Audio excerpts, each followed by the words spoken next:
অভিষেক বাবুকে হাফ প্যান্টে মানাবে, যে যদি হাফ প্যান্ট পরাবেনি, আমাদের মনে হয়েছে যে ওনার পছন্দেরই হাফ প্যান্টটা অ্যালাউ করা হোক। সেই 20,000 টাকার গেঞ্জিটা এবং হাফ প্যান্টটা পরে অভিষেক বন্দ্যোপাধ্যায়কে বোধহয় অনেকেই দেখতে চাইছেন। আসা উচিত তার অ্যাসিস্ট্যান্ট, তার সহযোগী, তার ডান হাত, এই সুমিত বলে নামটি যে চর্চায় আসছে, যা বিনয় মিশ্রদের মতো অন্য অপরাধের কাজ করতো বলে তৃণমূলেরই লোকজন বলতো, সমস্ত রকমের কাজ। ইভেন এই 2024-এর ইলেকশনে এই সুমিত বাবু মারফত শোনা যায় যে কি ভাবে লুট হবে তার টাকা বিভিন্ন জায়গায় এই অভিষেক বাবু পৌঁছতেন। আর এই যে দিমাগ, এই যে অহংকার, এই যে মিথ্যাচার, তা আস্তে আস্তে নিভছে, কিন্তু শেষ মুহূর্তে কিছু তো হয়ে যায়। দেখবেন প্রদীপ নিভে যাওয়ার পরেও একটু গরমটা থেকে যায়। হ্যাঁ, ধপ করে জ্বলে ওঠে, তোমার গরমটা থাকে। এই গরম মানুষ মেনে নেবে না। আমি বন্ধ হয়ে যাওয়া, অকেজো হয়ে যাওয়া ফেডারেশন, যার মাথায় এই মুহূর্তে জেলে রয়েছে, যে ফেডারেশনের এই মুহূর্তে কোনো বডি নেই, সেখান থেকে বিভিন্ন রকম অদ্ভুত মেল করা হচ্ছে। মেল করছে কে? কোন স্ক্যাম আবার করাবার চেষ্টা করছে জেলের ভেতর থেকে এই স্বরূপ বিশ্বাস? দেখুন, তৃণমূল বেসিক্যালি তো একটা কোম্পানি, দলের মতো বাইরে থেকে দেখতে লাগতো। আমাদের আদর্শ কি তারা বলতো, আমাদের আদর্শ নাকি মমতা বন্দ্যোপাধ্যায়, তার আদর্শ কি তিনি আর বলতে পারেন না। দেখুন, যেখানেই ক্রিমিনাল অ্যাক্টিভিটিস এর সঙ্গে জড়িয়ে থাকা তৃণমূলের লোকজনদের ওপর তল্লাশি হয়েছে, সেখানেই মমতা বন্দ্যোপাধ্যায় পৌঁছে গেছেন। তার মানে সেখানে ডাল মে কুছ কালা নেই হ্যায়, পুরা ডাল হি কালা হ্যায়। ফলাফলটা যদি মানুষ 2026-এ অন্যরকম করে দিতেন, তো তাহলে আপনি বা আমি না, আমাদের ড্রেনে লাশ ভাসতো 4 তারিখের ফলাফলের পরে। হয়তো আপনার গলা নেই, আমার হয়তো বুক অব্দি ফালা ফালা করে কাটা হয়ে গেছে। যদি এইরকম রেজাল্টটা হতো, আমি জানি না তাহলে তারা কি অভিষেক বন্দ্যোপাধ্যায়ের এই নামে যে অভিযোগ যা আসছে সেগুলো কি বলতে পারতেন? আমি জানি না, তারা বলতে পারবেন। বন্দ্যোপাধ্যায়ের পিএ কোথায়, সুমিত রায় কোথায়? অভিষেক বন্দ্যোপাধ্যায়ের উদ্দেশ্যে প্রশ্ন করলে অভিষেক বন্দ্যোপাধ্যায় দেমাগ দেখিয়ে বলেন খুঁজে যান। সংস্থা যারা খুঁজছে এই মুহূর্তে দাঁড়িয়ে, যারা তল্লাশি করছে, তাদেরকে জিজ্ঞাসা করুন কোথায় আছে সে। আমি কি করে জানবো? আমার সঙ্গে রয়েছেন রুদ্রনীল ঘোষ, শিবপুরের বিধায়ক, কথা বলবো। দাদা, এই মুহূর্তে দাঁড়িয়ে কি বলবেন? দেখুন, এই মুহূর্তে পশ্চিমবঙ্গের মানুষ চোখের সামনে দেখতে পাচ্ছেন যে বিগত 15 বছর ধরে যে অরাজকতার সাম্রাজ্য মমতা বন্দ্যোপাধ্যায়, অভিষেক বন্দ্যোপাধ্যায়রা তৈরি করেছিলেন, তারা এখন খাবি খাচ্ছেন এবং টেনশনে থাকছেন। নানান ভুল কথা বলে নিজেদের যাবতীয় পাপকে আড়াল করবার চেষ্টা করছেন।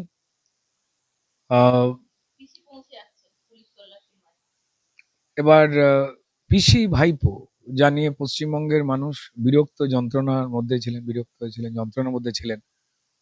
ভারতীয় জনতা পার্টি যারা কর্মীরা, যারা মন্ডল থেকে, বুথ থেকে, শক্তি কেন্দ্র থেকে, যারা কনস্ট্যান্ট লড়াই চালিয়ে গেছেন আমাদের নেতৃত্বের নির্দেশে, আমরা এই দিনটা দেখতে পাচ্ছি যে তারা মিথ্যে কথা বলতে গিয়ে খাবি খেয়ে যাচ্ছেন। জনগণের কাছে উত্তর দিতেই হবে। পুলিশ নিরপেক্ষ হওয়ার যে অক্সিজেন, সেটা পেয়েছেন। আমি ধন্যবাদ জানাবো আমাদের সম্মানীয় মুখ্যমন্ত্রীকে। এত দেমাগ কিসের রুদ্রদা? এখনো অভিষেকের এত দেমাগ? সাংবাদিকদেরকে বলছে আপনাদের নামে মামলা করতে বাধ্য হব, তারপর আজকে বলছে আপনারা জানেন আমার বাড়িতে লুকিয়ে আছে কিনা। দেখুন, তার বাড়ি এমন একটা অবস্থায় ঘিরে রেখে দেওয়া হতো, যেভাবে এলাকাবাসীকে তারা অত্যাচার করেছেন, যন্ত্রণা দিয়েছেন, ঘুরে যেতে হবে, গাড়ি বন্ধ থাকবে, এ তুমুল স্বৈরাচার মানুষ দেখেছেন। এখনো পর্যন্ত এই নতুন সরকার আসবার জন্য, আবার বলছি, যে নতুন সরকার আসবার জন্য তিনি সুস্থ রয়েছেন, স্বাভাবিক রয়েছেন, এবং অন্য কোনো অশান্তির আঁচ, জনবিক্ষোভ এখনো তার উপরে আছড়ে পড়তে এই সরকার দিচ্ছে না, কারণ এই সরকার চায় পুরোটাই যা হবে, যদি কেউ অন্যায় করে থাকেন আইন মেনে সেটা হোক। আর এই যে দেমাক, এই যে অহংকার, এই যে মিথ্যাচার, তা আস্তে আস্তে নিভছে, কিন্তু শেষ মুহূর্তে কিছু তো হয়ে যায়, দেখবেন প্রদীপ নিভে যাওয়ার পরেও একটু গরমটা থেকে যায়। হ্যাঁ, ধপ করে জ্বলে ওঠে, তারপর গরমটা থাকে। এই গরম মানুষ মেনে নেবে না। আমি আপনাদের বঙ্গ টিভির তো প্রচুর অগণিত দর্শক রয়েছেন, এবং তৃণমূলের লোকজনও এখনো দেখেন। যদি তৃণমূল বলে আদৌ কোনো দল এই মুহূর্তে রয়েছে নাকি নতুন কোনো ঘটনা ঘটে গেছে আমি বলতে পারবো না। যদি অভিষেক বাবুর কাছে বার্তা পৌঁছে যায়, তো সেটাই বলবো যে এই ধরনের অহমিকা প্রকাশের জায়গা থেকে সরে আসা উচিত। জনগণের রায়, সেটা যেমন মানতে বাধ্য হয়েছেন আপনারা, আহ, এই ধরনের ঔদ্ধত্য থেকে সরে আসা উচিত। তার অ্যাসিস্ট্যান্ট, তার সহযোগী, তার ডান হাত, এই সুমিত বলে নামটি যে চর্চায় আসছে, যা বিনয় মিশ্রদের মতো অন্য অপরাধের কাজ করতো বলে তৃণমূলেরই লোকজন বলতো, সমস্ত রকমের কাজ। ইভেন এই 2024-এর ইলেকশনে এই সুমিত বাবু মারফত শোনা যায় যে কিভাবে লুট হবে তার টাকা বিভিন্ন জায়গায় এই অভিষেক বাবু পৌঁছতেন সুমিতের মাধ্যমে আগে। বিস্ফোরক তথ্য ফাঁস করছে। না না, মানে তথ্য বিস্ফোরক হতে পারে, কিন্তু আহ, তৃণমূল দলের অভ্যন্তরেই কিন্তু এই বিষয় নিয়ে বিভিন্ন রকম অশান্তি এবং উষ্মা তৈরি হয়। দেখুন, তৃণমূল বেসিক্যালি তো একটা কোম্পানি, দলের মতো বাইরে থেকে দেখতে লাগতো। আমাদের আদর্শ কি তারা বলতো না, আমাদের আদর্শ নাকি মমতা বন্দ্যোপাধ্যায়, তার আদর্শ কি তিনি আর বলতে পারেন না। তৃণমূল কেন জন্মেছিল? সিপিএম হাঁটাও বাংলা বাঁচাও। সিপিএম হেঁটে গেছে, বাংলা বেঁচে গেছে। যেমন দেখবেন আক্কুটে বাচ্চাদের হাতে যদি কাজ না দেওয়া হয়, তখন তারা বসে বসে এখানে দাগ করে, সেটা খুঁটে, ওটা নোংরা করে। ফলত তারা তাদের জায়গা থেকে এটা করেছে। সব কুকর্মের সঙ্গী এই সুমিত ছিল অভিষেকের। সুমিত রা, সুমিত রা ছিল। আহ, এই বিনয় মিশ্র যেমন খুব অ্যাক্টিভলি কাজ করতো হেভি মানি ট্রানজাকশন ইত্যাদির ব্যাপারে, এবং সব মানুষই জানে, সব মানুষই বলে, তৃণমূলও বলে যে বড় একটা দিক দেখতো এই সুমিত। এবং এক কথায় বলতে গেলে সুমিত নবান্নের সরকারি অফিসারদেরও হুকুম নির্দেশও দিত। এই মুহূর্তে যে যে ডিগনিফাইড অফিসাররা রয়েছেন, তারাও যদি কেউ মুখ খোলেন, যদি খুলতে পারেন বা তাদের যদি ইচ্ছা হয়, তো তাদের কাছ থেকেও অনেক তথ্য হয়তো জানতে পারা যাবে। রুদ্রদা আরেকটা বিষয় হচ্ছে, সারা রাত অভিষেকের ঘরে আজকে পুলিশ তল্লাশি করলেন, সেখানে দেখা যাচ্ছে মমতা বন্দ্যোপাধ্যায় পৌঁছে গেলেন ভোরবেলায়। দেখুন, যেখানেই ক্রিমিনাল অ্যাক্টিভিটিস এর সঙ্গে জড়িয়ে থাকা তৃণমূলের লোকজনদের ওপর তল্লাশি হয়েছে, সেখানেই মমতা বন্দ্যোপাধ্যায় পৌঁছে গেছেন। তার মানে সেখানে ডাল মে কুছ কালা নেই হ্যাঁ, পুরা ডাল হি কালা হ্যাঁ। আরে একটা বিষয় রুদ্রদা জানবো, সায়নী ঘোষ মুখ ঢেকে এয়ারপোর্ট থেকে আসছে, সেই ছবি ভাইরাল হয়েছে, আপনিও জানেন, সোশ্যাল মিডিয়ায় চর্চায়। আর সাংসদদের বিক্ষুব্ধ তালিকায় রচনা ব্যানার্জি, সায়নী ঘোষ এদের নাম। দেখুন, কারা কেন বিক্ষুব্ধ হলেন এটাই না মানুষ বুঝতে পারছেন না। কি নিয়ে বিক্ষুব্ধ হলেন? যদি সেই বিক্ষুব্ধতা এখন প্রকাশ পায়, তাহলে আগে পায়নি কেন? যদি তাদের কোনো অন্যায় চোখে ধরা পড়তো, তাহলে তারা সেই বিষয়ে তাদের মতামত স্পষ্ট করেননি কেন? এই প্রশ্ন জনমানসে ঘুরে বেড়াচ্ছে। তো সায়নী দেবী তিনি দিল্লি থেকে ফিরলেন, এবং মাথায় টুপি, মুখে মাস্ক দিয়ে ফিরলেন। অনেকেই প্রশ্ন করেছেন যে এই ধরনের পোশাক, মুখ লুকোনো কেন? তো হ্যাঁ, মানুষ এই প্রশ্ন করেছেন, ধন্যবাদ এই প্রশ্নটা মনে করিয়ে দেওয়ার জন্য। আহ, আমার ব্যক্তিগত ভাবে এই বিষয়ে উত্তর, দেখুন, একজন প্রাপ্তবয়স্কা মানুষ তিনি কিভাবে কি ঢাকবেন নাক মুখ না সত্যি কোনটা ঢাকবেন সেটা তার ব্যক্তিগত ব্যাপার। তিনি টুপি পরবেন না পরাবেন সেটাও তার ব্যক্তিগত ব্যাপার। তো তিনি হাওয়াই চটি ছুঁড়ে ফেলে দিয়ে কারুর নতুন জুতোয় পা গলাবেন কি না বা নিজের জুতোয়, সেটাও একান্ত তাঁরই ব্যক্তিগত ব্যাপার। তবে এই ব্যাপারটাকে আমাদের পশ্চিমবঙ্গের মানুষ কেউ হয়তো প্রতিবাদ করেছেন, করবার ক্ষমতা রয়েছে কারণ। হ্যাঁ, সোশ্যাল মিডিয়ার বাইরে গিয়েও বাকি আরো অন্যান্য মানুষ প্রতিবাদ করেছেন, বিভিন্ন জন বলছেন। এখন আমাদের প্রত্যেকের যা যা কাজকর্ম, আহ, তার তো একটা ধারণা তৈরি করা হয় মানুষের কাছে। আমি শুধু একটাই কথা বলবো, আপনিও তৃণমূলের বিরুদ্ধে ক্ষোভ প্রকাশ করেছেন। তৃণমূল ক্ষমতায় থাকতে থাকতেই ক্ষোভ প্রকাশ করে আপনি চলে এসেছেন। কিন্তু এরা তৃণমূলের যখন শেষ অধ্যায়, যখন আর কিছু নেই, তখন এরা এত ক্ষোভ প্রকাশ করছে। আমি বলছি যখন ক্ষমতায় ছিল তখন কেন এদের বলার সাহস হয়? দেখুন, সবাই তো সমান হয় না। 2016-র পর থেকে, 17 থেকে আমি আমার আহ, মতামত ব্যক্ত করে দিই এবং ডিটাচ হওয়া শুরু করি। আমি তৃণমূল দলের তো কেউ ছিলাম না।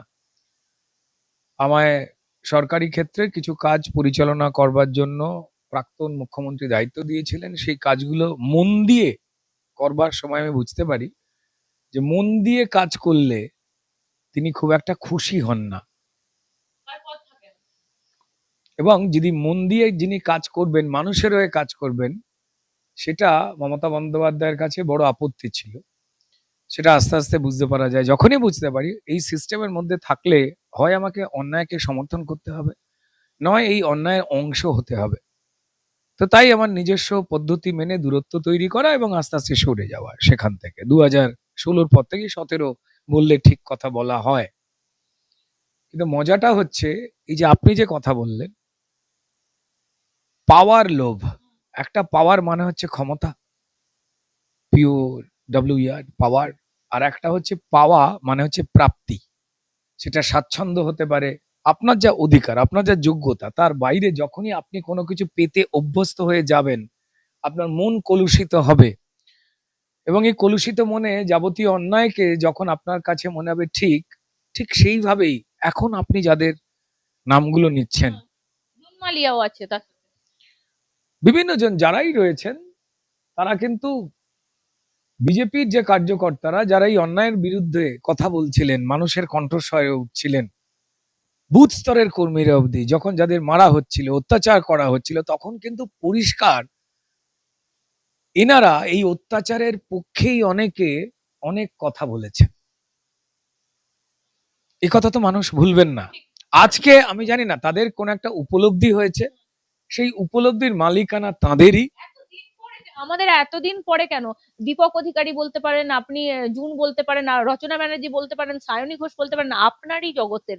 সেজন্যই আপনাকে প্রশ্ন করছি, তাদের আগে থেকে কেন মনে হলো না? আগে থেকে আপনাকে কোনোদিন যোগাযোগ করেছে? আপনাকে জিজ্ঞেস করছে, আপনি তো ইন্ডাস্ট্রির মানুষ। দেখুন, আমার জীবন জীবিকা নিয়ে বা আমাদের মতো কয়েকজনের জীবন জীবিকা নিয়ে এরা কি তছনছ করেছে তা আপনাদের সবার জানা। কি যন্ত্রণা ফেস করতে হয়েছে যারা অন্যায় দেখে প্রতিবাদ করে, আপনিও তাদের মধ্যে একজন। মানে না বললে সেটা সত্যকে অপলাপ করা হবে, এড়িয়ে যাওয়া হবে। আপনি বা আপনার মতো সংবাদ মাধ্যম যারা নির্ভীক চিত্তে মানুষের হয়ে কথা বলেছিল, অন্যায়ের বিরুদ্ধে কথা বলেছিলেন, আপনাদের মার ধর অপমান, জেলে পুরে দেওয়া, বিভিন্ন রকম তো করা হয়েছে। তারপরেও তো আপনি শিরদাঁড়া টান করে দাঁড়িয়ে রয়েছেন আজকে, তাই না? অনেকে সেই শিরদাঁড়াটা আহ টান করতে পারেননি। এবার ঠিক তেমনই প্রচুর মানুষ রয়েছেন, আহ সহকর্মী, যেমন আপনাদের কলিগেরা পারেননি, ঠিক তেমন আমাদের বহু কলিগেরা না পেরে, একই কর্মক্ষেত্রের আমরা মানুষ, না পেরে, এখানে তো ইন্ডিভিজুয়াল জগৎ, তারা এই প্রাপ্তি কি করে হবে, বেশি পাবো কি করে, আরো কি করে জীবনটা স্বাচ্ছন্দ্যের থেকে আরো বেশি মাত্রায় চলে যাবে, সুখ আসবে, বাড়তি সুখ যারা দিচ্ছে তারা যতই অন্যায় করুক আমরা চুপ করে সেই বেনিফিটটা নেব, এই অসুখের মধ্যে তারা জড়িয়ে পড়েছিলেন। যদি এখন তারা এই অসুখ থেকে বেরিয়ে আসবার জন্য একটা মহৎ সময় খুঁজে পান, এটা তো বিরাট একটা ব্যাপার। তাদেরই জিজ্ঞাসা করা উচিত যে আপনারা কেন এই সময় পেলেন। যারা যা সময় পেয়েছেন ভালো, যদি কোনো মতামত ব্যক্ত করেন ভালো।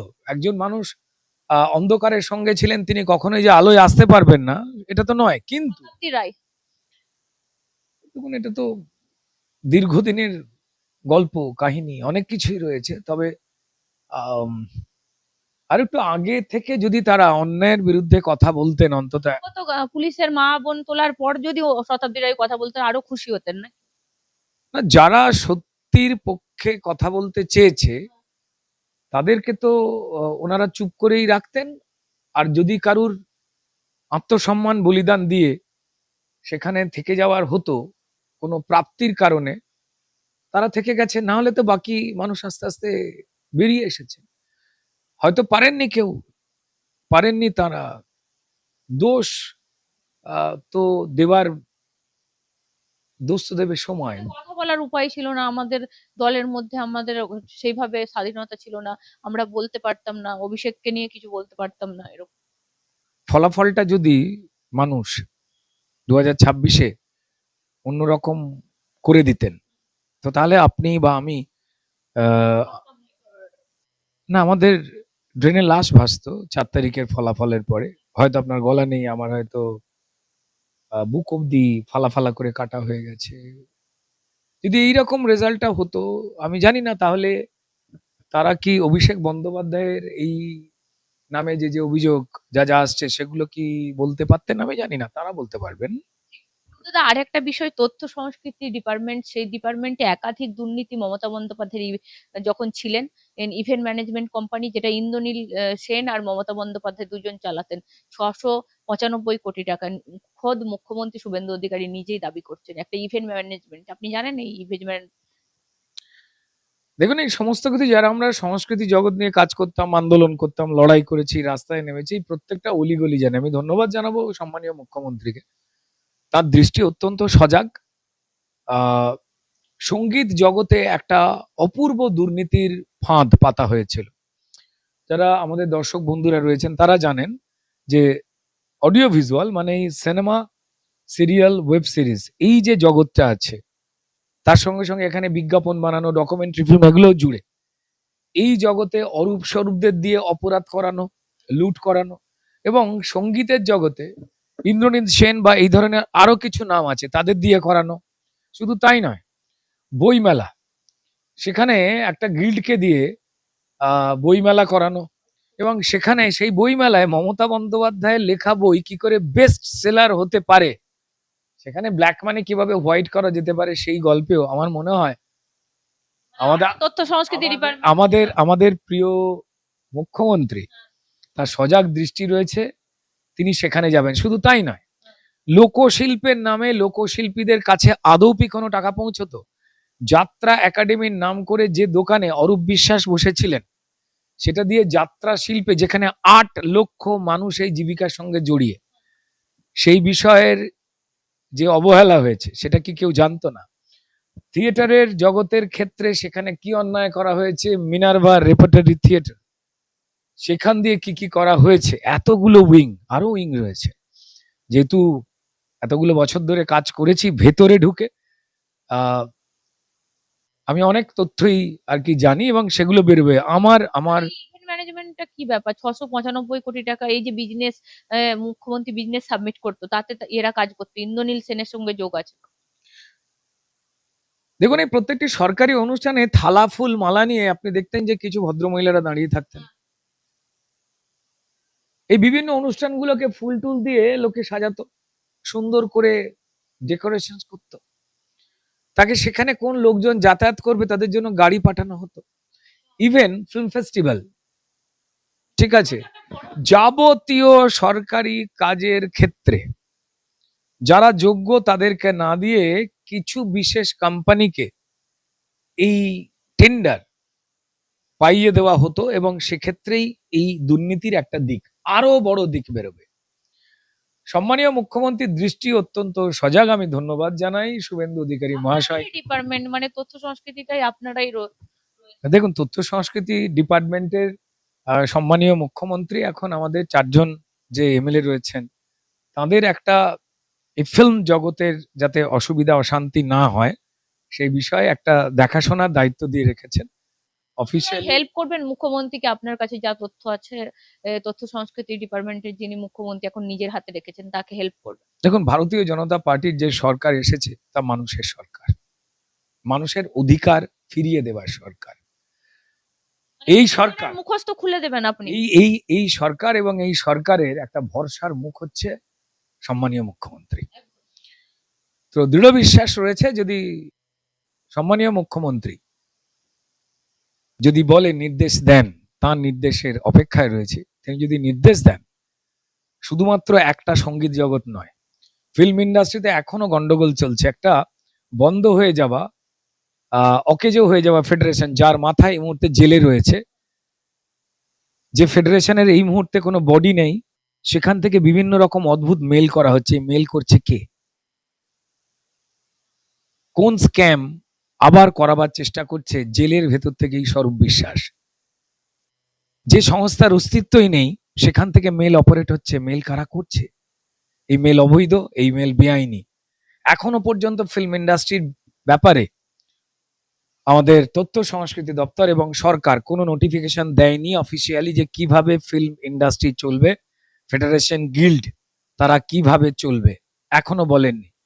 বিভিন্ন বিভ্রান্তি তৈরি হচ্ছে। আমি সবাইকে আপনাদের মাধ্যমে অনুরোধ করব যে বিভিন্ন জনের কথায় কেউ নড়বড়ে হবেন না। যারা কর্মীরা রয়েছেন ফিল্ম ইন্ডাস্ট্রির, তারা পরিষ্কার বলবো যে সরকারি যে নোটিফিকেশন সম্মানীয় মুখ্যমন্ত্রীর কাছেই এখন এই দপ্তর রয়েছে, তথ্য সংস্কৃতি, সেখান থেকে কোনো নির্দেশ এখনো আসেনি যে টলিউড ফিল্ম ইন্ডাস্ট্রিতে শুটিং কেমন করে হবে সেটা। আর দ্বিতীয় হচ্ছে যে যে ফেডারেশনের সভাপতি স্বরূপ বিশ্বাস বিভিন্ন অভিযোগে জেলে রয়েছেন, যে ফেডারেশনের কমিটি বলে কোনো কিছুরই স্ট্রাকচার নেই, সেখান থেকে মেল আসে কি করে? কার কাছে মেল গেছে ইম্পর্টেন্ট নয়, কোথায় মেল গেছে ইম্পর্টেন্ট নয়, কে করেছে সেই মেলের নিচে তার ফোন নাম্বার দেওয়া। তিনি কে এই ফিল্ম ইন্ডাস্ট্রি? তিনি ফেডারেশনের কে? সেই ফেডারেশন তো এখন ডিফাঙ্ক হয়ে গেছে। তাই এই মেল অবৈধ। এই মেলের যাবতীয় যদি কোনো লেখাই থাকে, এই আরো অন্যান্য বিভিন্ন মেল, একটা দুটো মেল তার ছবি আমাদের কাছে এসেছে। তা আমি তথ্য সংস্কৃতি দপ্তরের দায়িত্বশীল যে লোকজন রয়েছেন তাদের সঙ্গে কানেক্ট করার চেষ্টা করেছি যে এটা করে আবার এই স্বরূপের টিম তারা ভারতীয় জনতা পার্টির সরকারকে বিপদে ফেলবার চেষ্টা করছে না তো? কারণ এদের কাজই বিপদ এবং নোংরামি করা। এই বিষয়ে আমাদের সজাগ থাকতে হবে। এবং আমি জানি আমাদের প্রিয় মুখ্যমন্ত্রী এবং আমাদের মানুষের ভরসার এই সরকার যা ভয় আউট ভরসা ইন করিয়েছে তা দৃঢ় গতিতে চলছে, দৃঢ়ভাবে দৃষ্টি মেলেছে। ইন্দ্রনীল সেন হোক, সঙ্গীত জগতের দুর্নীতি হোক, যাত্রা জগতের অকেজো সিস্টেম হোক, থিয়েটার জগৎকে কলুষিত করে দেওয়া হোক, বা লোকশিল্পীদের অনুদান নিয়ে গন্ডগোল করা হোক, বা ফিল্ম ইন্ডাস্ট্রিতে এই যে ধরনের নিয়ম নীতি সরকার না বলে দেওয়ার পরেও কেউ কেউ চাপিয়ে দিচ্ছেন, সে বিষয়ে সবাইকে বলবো সতর্ক থাকতে। কারণ আমাদের বিশ্বাস আমাদের প্রিয় মুখ্যমন্ত্রীর উপরে রয়েছে, আমাদের সরকারের উপরে রয়েছে এবং ভারতীয় জনতা পার্টির কড়া সজাগ দৃষ্টি রয়েছে। যদি কেউ চুপ করে থাকে থাকেন, আমাদের প্রিয় সভাপতি শ্রমিক ভট্টাচার্য মহাশয়, তিনি যদি কোনো বিষয়ে নীরব থাকেন, তার মানে এমনটা নয় যে তিনি ছাড়পত্র দিয়েছেন, তিনি নজর রাখছেন। সবাইকে বলবো ভুল ফাঁদে কোনো রকমই পা না দেওয়াতে, কোনো রকম গুজবে কান না দেওয়াতে। জাস্ট ওয়েট ফর তথ্য সংস্কৃতি বিভাগের ডিপার্টমেন্টের যে নোটিফিকেশন, তার উপরে মুখ্যমন্ত্রীর কোনো নির্দেশ, তার উপরে। হাফ প্যান্ট পরে জাহাঙ্গীরকে ঘোরানো হচ্ছে। আপনি জাহাঙ্গীরকে নিয়ে এতদিন কথা বলেছেন রুদ্ধদা, আপনি বেসিক্যালি জাহাঙ্গীর, শওকত মোল্লা এদের দুর্নীতি নিয়ে নানা রকম শাহজাহান তো চলে গেছে, জাহাঙ্গীরকে জোড়হাত করে হাফ প্যান্ট পরে দেখুন, আমার মনে হয় যে পশ্চিমবঙ্গের মানুষের কাছে এই বার্তাটা পৌঁছেছে, জানিয়ে মানুষ খুব আতঙ্কিত ছিলেন। এর আগের সরকার দেখিয়েছে যে ক্রিমিনালদের স্যালুট ঠুকবে পুলিশ, এবং পুলিশ মন্ত্রী সেই সময় মুখ্যমন্ত্রী মমতা বন্দ্যোপাধ্যায় তিনি কনস্ট্যান্ট এই দুষ্কৃতীদের পক্ষে দাঁড়িয়ে কথা বলতেন, পুলিশকে দিয়ে স্যালুট ঠোকাতেন, এবং যে মানুষের উপরে এরা অত্যাচার করত তাদেরকেই, সেটা সাংবাদিক হোক, শিল্পী হন, বা যে কোনো সাধারণ মায়েরা, বোনেরা, শ্রমিক, কৃষক যেই হন না কেন, তাদের এগেনস্টে এই পুলিশকে জোর করে ব্যবস্থা নিতে বলা হতো। অর্থাৎ যাদের লুট হলো তাদেরকেই পুলিশ মারবে। আমার মনে আছে সবাই সেই দৃশ্য। চাকরি চুরি করলো তৃণমূলের নেতা মন্ত্রীরা, সরকার সেই দুর্নীতি সঙ্গে জড়িয়ে, শিক্ষা দপ্তর, মুখ্যমন্ত্রী, প্রাক্তন মুখ্যমন্ত্রী সে বিষয়ে জড়িয়েছিলেন। এবং যখন আমাদের হিন্দু, মুসলমান, শিখ, খ্রিস্টান, জনজাতি, উপজাতির ভাই বোনেরা যারা যোগ্য, তারা যখন বিকাশ ভবনের সামনে তারা চোখের জল ফেলে তাদের অধিকার চাকরি কোথায় গেল চাইছেন, তখন পুলিশকে মমতা বন্দ্যোপাধ্যায় নির্দেশ দিয়েছিলেন উড়ে এসে শিক্ষকের বুকে লাথি মারো। সেদিন আপনার সঙ্গে কথা বলতে বলতে বলেছিলাম যে এই লাথি শুধুমাত্র শিক্ষক সমাজের উপরে মমতা বন্দ্যোপাধ্যায় পুলিশকে দিয়ে জোর করে মারালেন না, এই লাথি বাংলার যে গৌরব, যে গরিমা, যে সংস্কার, যে সংস্কৃতি, তার উপরে লাথি। তার তো বিচার হবেই, এ বিচার চলবে। কে হচ্ছে হাফ প্যান্ট পরে, তাহলে কি অভিষেককেও দেখুন, আমার মনে হয় যে অভিষেক বাবুকে হাফ প্যান্টে মানাবে। উনি যেভাবে টি শার্ট পরেন, ছিপছিপে চেহারা, এই দৃশ্য দেখা যায়? মানুষ খেতে পাচ্ছেন না, বিভিন্ন ভাইপুরা যারা বেকার হয়ে ঘুরে বেড়াচ্ছে, চোখের জল ফেলছে, তাদের এরা লাইনে দান করিয়েছিলেন। ঠিক আছে, আজকে নতুন আমাদের মুখ্যমন্ত্রী শুভেন্দু অধিকারী তিনি বেকারদের কি করে কাজ আসবে সেই কথা বলছেন। সম্পূর্ণ উল্টো একটা চিত্র।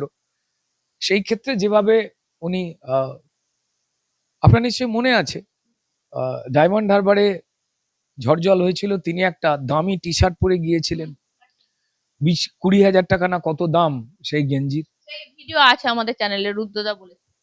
তো আমার মনে হয় যে সেই টি শার্ট যার দাম প্রায় 20 হাজার টাকা, সেল টেল দিলে আর একটু কম হয়।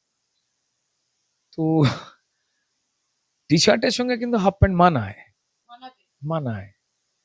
তো ঠিক করে রাখো কোনটা পরবে। হ্যাঁ, পারলে একটু কালারটাকেও, উনি তো এত কথা বলছেন, একটু জিজ্ঞাসা করে নেওয়া উচিত আপনাদের যে আপনি কোন কালারটা পছন্দ করছেন। তো যদি সেটা হয় তাহলে পশ্চিমবঙ্গের মানুষ সম্মানীয় মুখ্যমন্ত্রী যিনি ভরসা দিচ্ছেন শুভেন্দু অধিকারীকে আবেদন করতেই পারেন যে যদি হাফ প্যান্ট পরাবেনি, আমাদের মনে হয়েছে যে ওনার পছন্দেরই হাফ প্যান্টটা অ্যালাউ করা হোক। মানে সেই কালার। আমাদের মহানুভব সজাগ মুখ্যমন্ত্রীকে অনুরোধ তো করতেই পারি একজন সাধারণ নাগরিক হিসেবে, হ্যাঁ, আপনি করুন। যে আপনি তো মানুষের জন্যই এত কিছু করছেন। মানুষ যদি দাবি করেন যে অভিষেক বন্দ্যোপাধ্যায়কে কোনো কারণে যদি ঘুরে বেড়াবার জন্য এই ডিজাইনের হাফ প্যান্টটা অ্যালাউ করাবার পারমিশন দেওয়া হোক, আমি সম্মানীয় মুখ্যমন্ত্রীকে বলবো যে আহ, করা হবেন না। আহ, মানুষ যদি কোনো কিছু চায় আপনার উপর ভরসা করে, এই সরকারের উপর ভরসা করে, আর সেই গেঞ্জিটা খুব সেটা, সুন্দর, রুদ্রদা। হ্যাঁ, সেই 20 হাজার টাকার গেঞ্জিটা এবং হাফ প্যান্টটা পরে অভিষেক বন্দ্যোপাধ্যায়কে বোধহয় অনেকেই দেখতে চাইছেন।